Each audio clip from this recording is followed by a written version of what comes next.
students, I am Ananta Datta from Bharati College of Agriculture Engineering, Dholi. Today we will study about the topic Web Standards of BTech third year Agriculture of subject Web Designing and Internet Application. आज हम देखेंगे कि web के standards क्या होते हैं। इससे पहले तक कि हमने वेबसाइट कैसे बनाते हैं, वेबसाइट कैसे हम इंटरनेट पे डालते हैं, उसके लिए डोमेन नेम वगैरह परचेस करते हैं, ये सारी चीज़ें हमने डिटेल में डिस्कस किया था लास्ट वीडियोस में। अब हम वेब स्टैंडर्ड्स के बारे में डिस्कस करेंगे कि वेब स्टैंडर्ड्स क्या होता है और ये कैसे काम करता है। वेब स्टैंडर्ड्स के पहले यदि वर्ल्ड वाइड वेब था तो वो कैसे काम करता था। तो सबसे पहले यदि हम बात करें वेब स्टैंडर्ड की, तो वेब स्टैंडर्ड होता क्या है ये देखते हैं। Web standards are rules and guidelines established by world wide web developed to promote consistency in the design code which makes up a web page. माने कि वेब स्टैंडर्ड जो है एक रूल्स है, सिंपली एक या तो कोई रूल है या तो कोई गाइडलाइंस है जो कि एस्टैब्लिश्ड करते हैं वर्ल्ड वाइड वेब के द्वारा, जो कि प्रमोट करता है जो भी हमारे डिजाइन कोड्स रहते हैं जिससे कि एक वेब पेज बनता है। सिंपली एक वेब पेज जिस भी डिजाइन कोड से बनता है उस चीज की कंसिस्टेंसी को प्रमोट करते हैं। और वर्ल्ड वाइड वेब में क्या है, इस चीज के रूल्स और गाइडलाइंस एस्टेब्लिश किए हुए हैं कि क्या क्या रूल्स और गाइडलाइंस हमको फॉलो करने एक वेब पेज क्रिएट करने के लिए। Then without getting technical, simply it's the guideline for the markup language which determine how a web page means। यदि हम टेक्निकल में ना जाए तो ये सिंपली एक गाइडलाइन है जिससे कि हमारा वेब पेज कैसे मार्कअप रहना चाहिए, कैसे एक वेबसाइट हमारा शो होता है, ये सारी चीज़ों का सिंपली एक टर्म है जिसके के थ्रू हम वेब स्टैंडर्ड जिसको कि बोलते हैं वो हमारे स्टैंडर्ड्स तैयार करते हैं कि हमारा जो वेबसाइट है वो सिंपल फॉर्म में भी कैसा लुकआउट करेगा, लेआउट उसका कैसा रहेगा बनने के बाद। Displace in a visitor browser window means visitor के जो ब्राउजर विंडो रहेगा उसमें भी ये चीज डिस्प्ले करती हुई रहेगी हमारी कि हमारा जो वेबसाइट है वो कैसा है। What are the open web standards, माने कि ओपन वेब स्टैंडर्ड्स क्या होते हैं, क्या है open web standards. Technology that form the web infrastructure, माने कि कुछ टेक्नोलॉजी यूज होती होंगी जिसके कि थ्रू क्या है हमारा जो वेब इंफ्रास्ट्रक्चर है वो फॉर्म हो रहा होता है। तो उसके थ्रू क्या है, जैसे कि HTTP हो गया या TCP/IP हो गया, इन चीज़ों के थ्रू जैसे हमारा वेबसाइट बन रहा है। And technologies we can use to build website, और कुछ टेक्नोलॉजीज जो कि वेबसाइट बिल्ड करने के काम आते हैं, जैसे कि HTML, CSS, जावास्क्रिप्ट, PHP या जावा जो भी हम एक कोडिंग लैंग्वेज लेते हैं वो। और HTML, CSS, जावास्क्रिप्ट जब हम एक फॉर्म डिज़ाइन करते हैं या एक वेबसाइट डिज़ाइन करते हैं तो जो हमारा HTML, CSS है ये बेसिक रिक्वायरमेंट है जिसके कि थ्रू क्या है हमारा वेबसाइट बिल्ड होता है।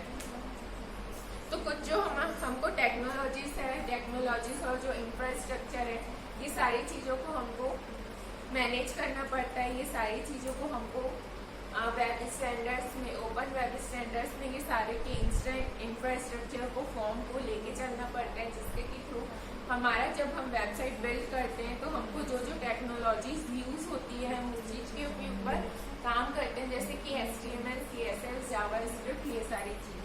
HTML बेसिक फॉर्म डिज़ाइन करने के लिए काम में आती है। वेयरएस यदि हम CSS की बात करें तो CSS यदि हमको फॉर्म पेज को और डिज़ाइन करना है तो वो फॉर्म पेज को और डिज़ाइन करने के लिए भी काम में आती है। जैसे कि CSS के थ्रू CSS के 3 टाइप्स होते हैं, जैसे कि मैंने आपको पहले भी बताया है। जब हम HTML यूज़ करते हैं, HTML के पेज में जब हम कोडिंग लिखते हैं तो जब हम पेज में कोडिंग लिखते हैं तो हमको क्या होता है कि चीज़ें मिलती है उसमें जिसमें कि हम यदि पेज को डिज़ाइन कर रहे हैं तो उसके लिए हम उसमें CSS यूज़ करते हैं। तो CSS के 3 टाइप्स होते हैं। CSS के 3 टाइप्स होते हैं, इनलाइन, इंटरनल एंड एक्सटर्नल।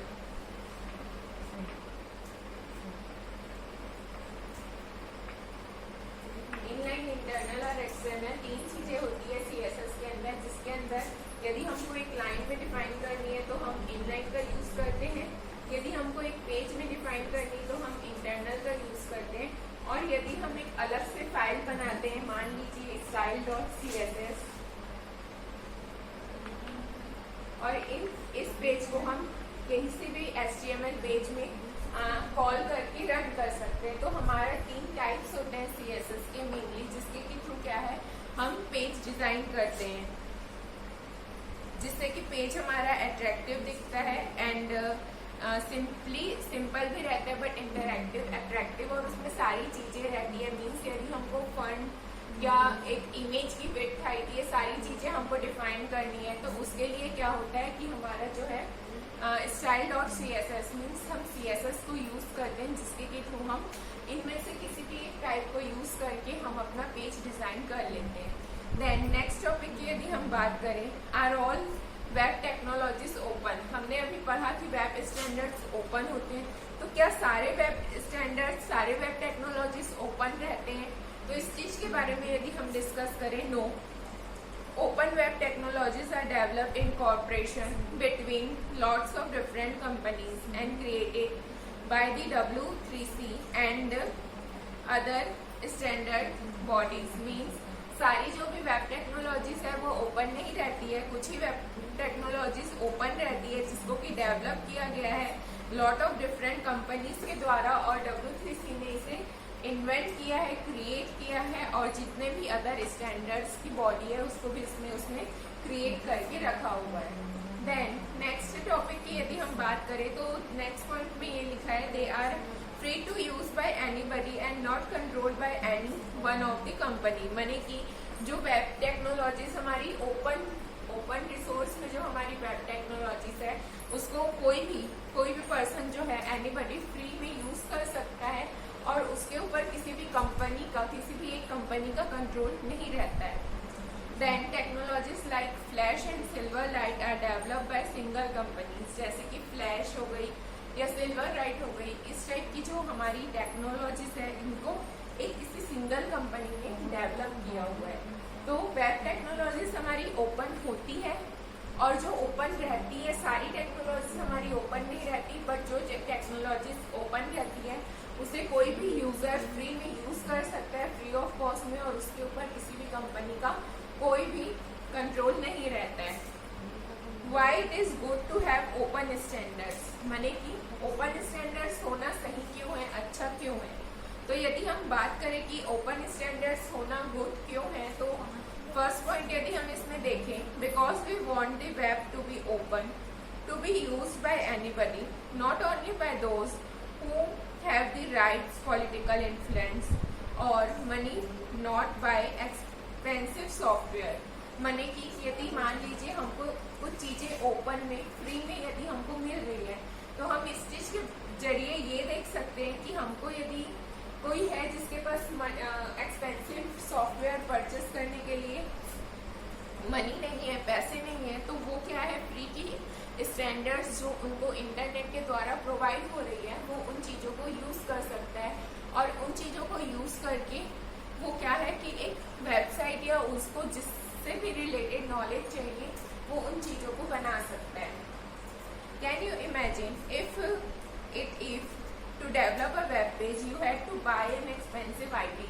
माने कि यदि हमको एक वेब पेज बनाना है तो हमको एक आईडी परचेस करना पड़ेगा जो कि बहुत एक्सपेंसिव होता है। And if web technologies were control by a single company, ठीक है, और यदि वेब टेक्नोलॉजीज को कोई एक सिंगल कंपनी कंट्रोल करे तो उसके थ्रू क्या होता है कि हमारी जो वेबसाइट है वो हर एक इंसान घर में बैठ के आज फ्री सॉफ्टवेयर यूज करके अपनी वेबसाइट क्रिएट कर सकता है। बट यदि हम बात करें यदि वो परचेसेबल रहे, ओपन ना रहे, क्लोज रहे, और उसे कोई सिंगल कंपनी कंट्रोल करे, तो ये सारी चीजें क्या होती है, दिक्कत हो जाती है।